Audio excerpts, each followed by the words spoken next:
궁극적으로는요, 국민들의, 유권자들의 생각은 새누리당이 모든 일을 더 잘할 거라고 생각하고 있어요.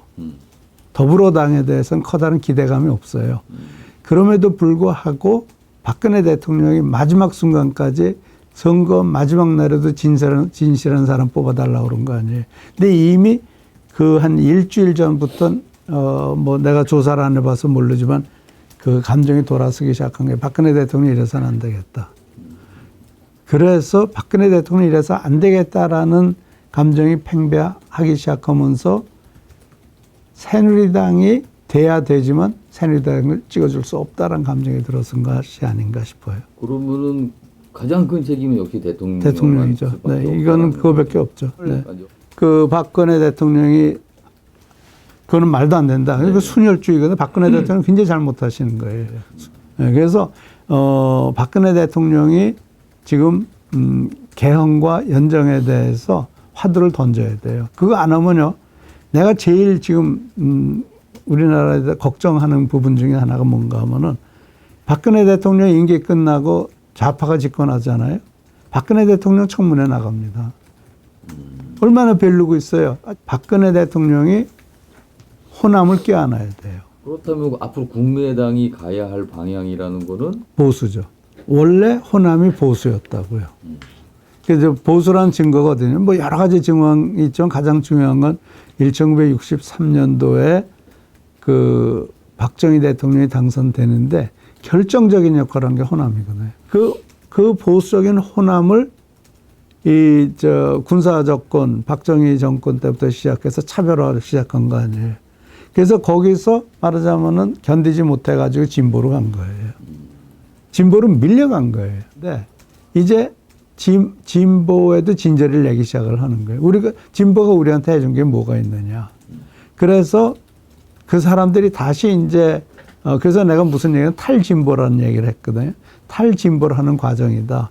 그래가지고 지금 탈진보하고 국민의당으로 이제 갔는데 안철수 대표는 확실하게 우리가 갈 때는 진보가 아니다. 우리가 갈 때는 더불어당의 땅이 아니다. 우리는 우리 땅을 찾아가야 된다. 우리 땅은 1960년도 박정희 군사정권 이전에 우리 본향으로 돌아가는 것이다. 그래서 보수 내지는 중도 보수로 가야죠. 중도 우파로 가야 되는 거예요.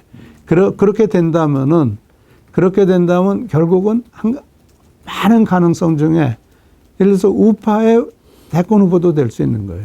향후에 대권에 내년에 가서 안철수와 문재인이 무슨 뭐 후보 통합 단일화 이거는 그건 불가능하죠. 안 맞는 문제는 거네. 안 될 거예요. 문제인 거네. 네, 우선은 문재인이 절대 양보 안 한다고요.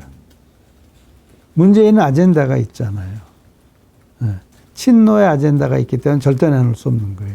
그리고 안철수는 두 번 양보할 수 없는 거예요. 서로 다 양보할 수 없는. 서로 다 양보할 수 없게 말하자면 코너로 진퇴양난에 몰려 있는 거죠. 아까 말한 그런 전체적인 정치적 상황도 보면 뭐 둘이 잡을 그게 안 되는 지지 세력도 갈라져 있고. 뭐 정권 창출이라는 걸 다시 한번 생각하면 개헌을 통해서 그렇죠. 아까 말씀드린 이원 집정부에서 외치와 내치를 구분해요. 분리하는 정도로 가야 돼요.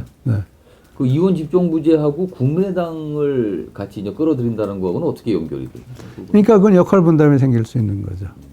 예를 들어서 국민의당하고 이제 난 국민의당하고라기보다는 영남 호남이 연합하는 정권, 의회 연합을 하잖아요. 영호남 정권. 영호남 연합 정권. 영남당, 호남당 따로 있고, 그리고 지금 외치는 친박이 원하는 반기문 씨 같은 사람. 얼마든지 될 수 있단 말이에요. 외치만 한다면. 가정이긴 하지만 아무튼 안철수나 이런 쪽에서 총리를 청리하고 대통령 쪽은 이쪽 영남 쪽에서 원하는 대로 하고 그다음에 또 바꿔갈 수도 있고. 더민주는 왜 그런가 하면 더민주라는 것은 어떤 지역 기반을 가지고 있는 게 아니잖아요. 더민주라는 거는 이념 기반을 가지고 있죠. 원래는 더민주가 호남 기반이라고 근데 그걸 이제 사라졌단 말이에요. 그게 지금. 네, 그걸 도로 찾으려고 그러는데 그건 어렵겠죠. 네. 그러니까 이념 기반으로 가기 때문에 그 이념에서 탈이념 해야죠. 우리 지금 8월 말 9월이라고 그래봐요. 그러면은 지금 5월 아니에요. 지금 5월하고 9월하고 정치적으로 뭐가 변하죠? 그냥 이 좀 미봉책으로 연기를 해놨는데 이 지금 그 미봉책을 해결할 수 있는 방안이 지금 없는데 9월에 나와요. 그러면 다시 미봉책으로 하는 수밖에 없죠. 네, 지금 해가지고 당이 분열되는 거 보고 싶으냐, 뭐 대선도 가까워오는데 궁극적으로 지금 우리가 이거 할 때가 네, 아니다. 당이 더 합쳐야 된다. 어떤 뭐 명분을 계속 만들어내겠죠. 이건 개헌 얘기밖에 없을 거예요. 개헌을 하면 그분도 기회가 있거든요. 개헌을 하게 되면 적어도 그분이 대권 도전할 수 있는 기회가 있잖아요. 개헌해서 이원 집정제라면은 그러면 반기문하고 둘이 붙어볼 만도 하죠.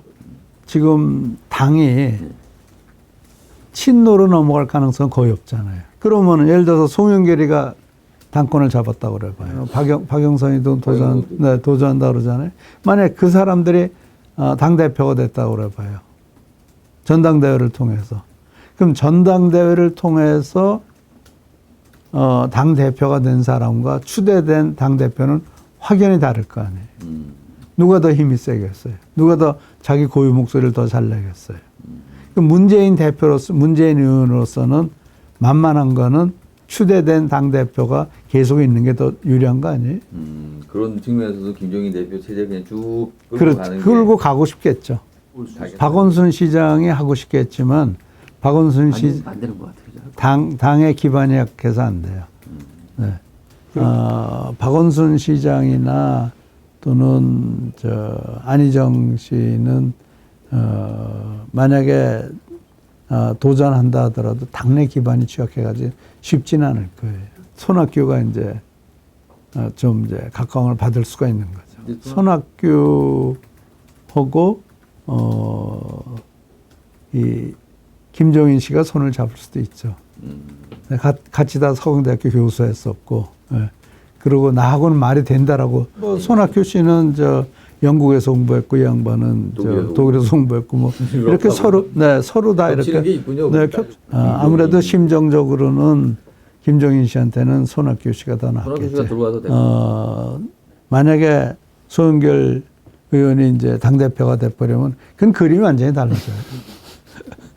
그때는 통제가 안 되기 때문에. 네, 전혀 뭐 문재인 대표가 안 될 수 있는 거죠. 한번 떨어진 사람이 또 나오려고 그러냐, 뭐 이런 식으로 나기 시작하면은 그 선거 전에 여권 후보들 가운데서 물론 이제 반기문 씨는 그러니까 나는 지금과 같은 대선 체제에서는 반기문 씨는 어렵다고 생각해요. 뭐 연령을 비롯해서 모든 조건이 그런데 만약에 지금과 같은 제도 5년제 대통령 하에서는 생각해 볼 수 있는 사람이 오세훈 시장이나 김문수, 오세훈,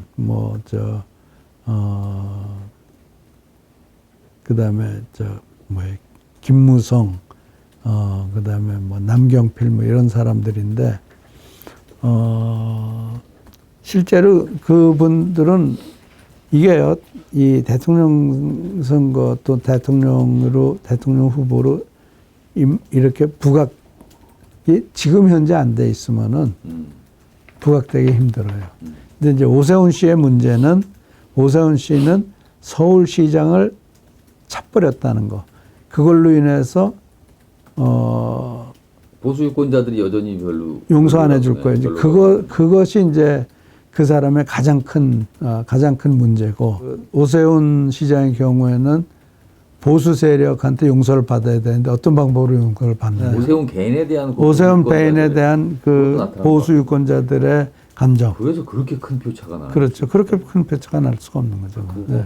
그리고 더더군다나 거기서 박진이 굉장히 오랫동안 털을 닦아왔는데 자기 개인적인 인기 가지고 했다라는 것에 대해서 용서 못 받는 점도 있는 거고, 사실은 김문수 지사를 안 나가고 그다음에 이제 국회 도전에 실패한 거 아니에요?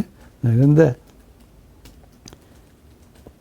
고향에서도 지지를 못 받는 사람이 어떻게 대권 전국적인 지지를 받을 수 있겠느냐? 그것도 틀린 말이 아니란 말이에요. 네. 남경필 지사의 경우에 얼마나 부각되어 있는지 모르지만 뭐 그분도 조사해 봐야 될 거예요. 그렇게 놓고 나서 보면 결국 다시 이제 뺑 돌아가서 김무성, 네, 하나 남는데. 네, 김무성 하나 남는데 친노는 정권을 넘겨주더라도 김무성한테 못 주겠다라는 그런 얘기하는 사람도 있다고 그러고 친박이 네, 네. 그렇죠. 거기는 네. 절대 안 된다는 거죠. 절대 안 된다는 거거든. 친박이 워낙 반대를 하고 있죠. 네. 그걸 어떻게 극복하느냐는 문제가 남아 있는 거죠. 그러니까 새누리당은 영혼이 없는 정당이에요. 아니 그러니까 자기 문제 해결 못 하니까 외부에서 사람 데려오자는 그게 말이 돼요? 치고 받건 뭐 어쨌건 간에 자기 문제는 자기가 해결해야 되는 거 아니에요.